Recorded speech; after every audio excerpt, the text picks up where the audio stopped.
2018년 페스카니치 연구팀은 우유를 먹는 것은 골절의 위험을 낮춘다고 발표합니다. 그런데 동시에 2018년 마이클슨 연구팀은 우유를 먹으면 골절의 위험을 높인다고 발표합니다. 또한 2011년에 발표된 연구에 따르면 우유와 골절은 아무런 상관이 없다고 하죠. 즉, 전문 연구원들 사이에서도 우유가 몸에 좋은가 나쁜가에 대해서는 수년간 연구가 진행되어 왔으나 아직은 확실치 않다는 의미겠죠. 그렇다면 이런 질문은 어떨까요? 우유를 마셔야 한다면 어떤 우유가 몸에 좋을까? 저지방 우유가 몸에 좋을까? 아니면 고지방 우유가 몸에 좋을까? 아니면 상관없을까? 그런데 여러분, 혹시 텔로미어라고 들어보셨나요? 텔로미어는 인간의 수명을 나타낸다고 알려진 DNA 조각인데요. 생명 연장에 꿈을 이룰 수 있는 염색체라면서 언론에서 마케팅을 많이 하고 있죠. 왜냐면 나이가 많은 사람들의 텔로미어의 길이는 짧았고 이런 짧은 텔로미어를 가진 사람들은 쉽게 병들고 죽게 되었기 때문입니다. 즉, 시간이 지나면 지날수록 세포는 분열을 계속하고 텔로미어는 점점 짧아졌습니다. 또한 담배를 자주 피는 사람들은 담배를 자주 피우지 않는 동년배들에 비해서 텔로미어가 짧았습니다. 즉, 건강관리 역시 텔로미어의 길이에 큰 영향을 줍니다. 하나 더, 견과류를 자주 먹는 사람들은 자주 먹지 않는 사람들에 비해서 텔로미어의 길이가 길었습니다. 식습관 역시 텔로미어의 길이에 영향을 준다는 거죠. 그리고 앞서 말씀드렸듯 고기를 많이 먹은, 즉 육류의 지방과 기름을 많이 먹은 사람들은 노화가 빨리 일어났습니다. 텔로미어의 길이가 짧아졌으니까요. 그래서 연구진이 생각했습니다. 고기의 지방과 기름이 텔로미어의 길이를 짧게 하는 것 같다. 그러면 대중들에게 완전한 식품으로 알려진 우유의 지방은 어떨까? 우유를 많이 마시면 일찍 죽는 걸까?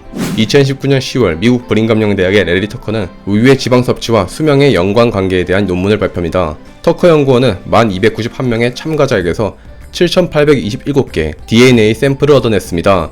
85살이 넘는 사람들은 배제를 했으며 최소 20살 이상인 미국 성인 남녀의 DNA 데이터를 미국 건강통계국에서 얻어냈죠. 그리고 두 가지를 측정했습니다. 첫 번째, 얼마나 우유를 자주 마시는가. 두 번째, 우유를 통해 섭취한 우유 지방의 양입니다. 그리고 여성 3072명, 남성 2762명의 데이터를 확인하였으며 백인, 흑인, 멕시칸 등 다양했습니다. 그리고 이 표는 우유를 얼마나 자주 먹는지 또 어떤 우유를 먹는지도 표시가 되어 있죠. 대부분의 사람들이 풀팻, 즉 저지방 우유를 굳이 잘 안 사 마시는 것처럼 그냥 아무런 평범한 우유를 사서 마셨습니다. 모델 1, 2, 3은 어떤 변수에 집중했느냐를 따진 겁니다. 예를 들어서 모델 1은 그냥 단순 비교를 한 거고요.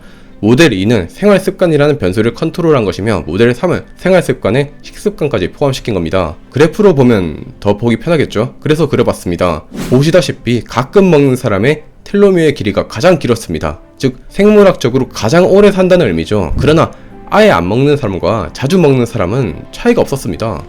이게 뭘 의미할까요?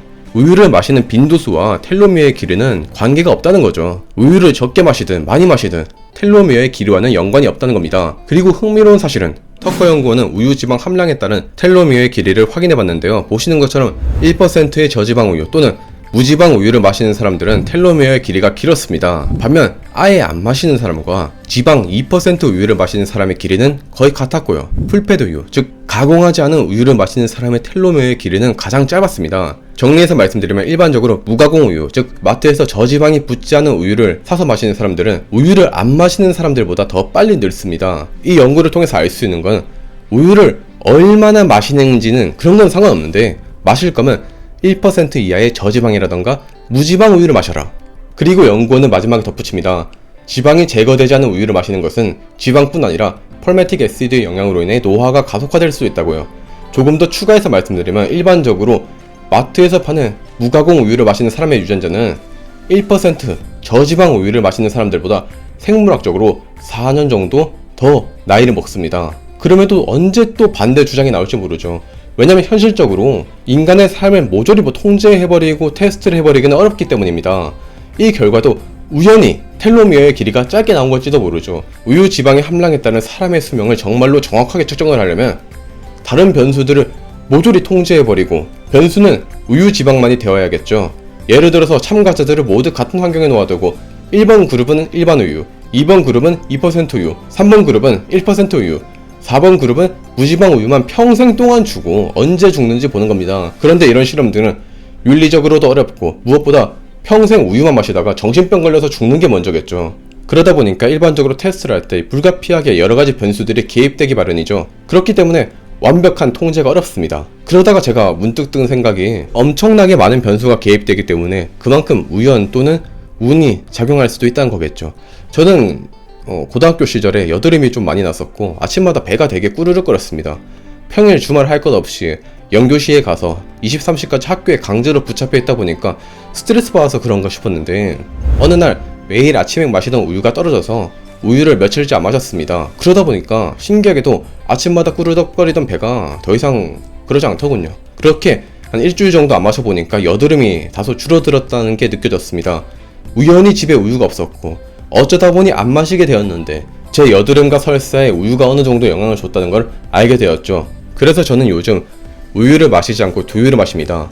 이처럼 아이러니하게도 과학과 공학은 운에 기대는 학문이기도 합니다. 영국의 미생물학자 플레밍은 1928년 미생물을 배양하다가 실수로 뚜껑을 안 닫고 퇴근했습니다. 그리고 다음날 아침에 와보니 배양했던 미생물들이 부분적으로 죽어있다는 걸 발견하죠. 뭔가 이상하다고 느꼈던 플레밍은 그걸 관찰했고 푸른 곰팡이가 분비하는 페니실린이라는 물질이 미생물을 죽였다는 걸 알게 됐습니다. 플레밍은 말합니다. 그날 내가 발견한 건 내가 찾고자 했던 것은 아니었다.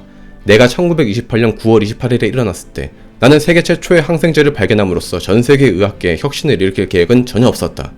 그는 덧붙입니다. 자연이 페니실린을 만들었고 나는 발견했을 뿐이다.